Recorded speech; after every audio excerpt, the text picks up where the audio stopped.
In the vastness of space, Captain Alara Voss was known for her unwavering dedication to protocol.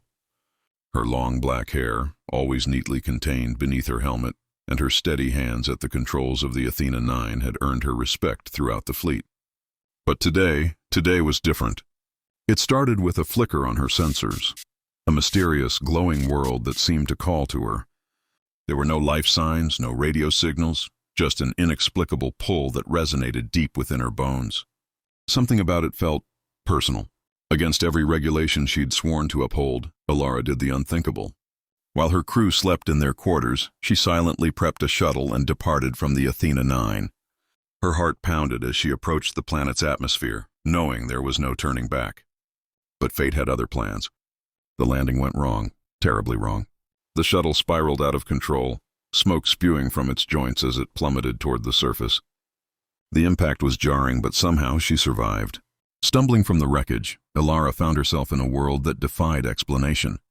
The sky stretched above her in shades of soft lavender, while crystalline trees rose like transparent giants, their surfaces catching and reflecting light in mesmerizing patterns. With each step, she could feel the ground beneath her boots pulsing rhythmically, as if the entire planet was alive. Then she saw them. They emerged from between the crystal trees like living art, tall, ethereal beings with skin the color of midnight oceans. Their blue flesh was adorned with intricate silver markings that seemed to shift and flow like liquid starlight. Their movements were graceful, almost hypnotic, their hair floating around them as if they were suspended underwater. Time seemed to stop as they regarded each other. Alara stood frozen, her breath caught in her throat, while their ancient eyes studied her with an intensity that seemed to peer into her very soul. The silence broke not with words, but with thoughts, materializing in her mind like whispered secrets. What are you? What do you want? Do you need help? Her voice trembled as she responded, yes. One of them, taller than the rest, with silver patterns swirling across his face like cosmic winds, stepped forward and offered his hand. There was no fear in the gesture, only curiosity and compassion. World changed. A shockwave of light surged through her veins, not painful, but awakening. Her breath caught in her chest as visions flooded her mind. Entire galaxies, births of stars, oceans that breathed, and the long-forgotten memory of feeling seen. She collapsed into the arms of the silver-marked alien, her knees weak, her senses overwhelmed. He held her, not just physically but mentally, emotionally, completely. Days passed inside the volcano. They taught her to listen, not with her ears, but with her mind. She learned the alien's name, though it was not made of letters. It was a feeling, Kale, a name that meant he who remembers the light. Kale stayed close to her. Their minds touched more deeply each day, until silence between them felt louder than words. They no longer needed telepathy to understand one another. A look, a breath, a presence, that was enough. One evening, under the glowing cave dome, Alara sat beside Kale near a pool of molten blue light. I've never felt this safe, She whispered. Kale turned to her.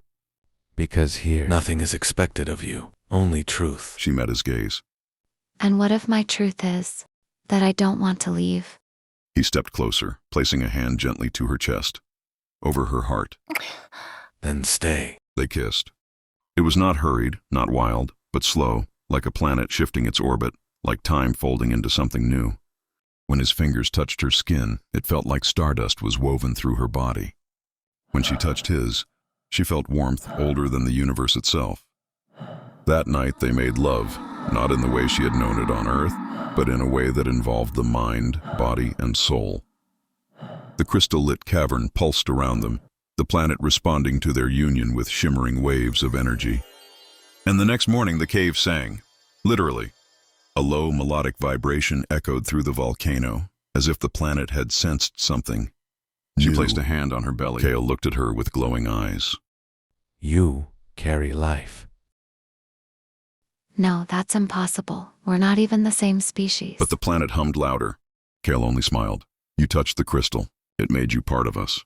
And she would come to learn that the child growing inside her was not just human nor just alien, but a bridge between two broken species. A spark of healing, a child born of choice, not war. of unity, not conquest.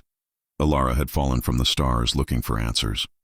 Now she carried one inside her. Subscribe for more jaw-dropping stories.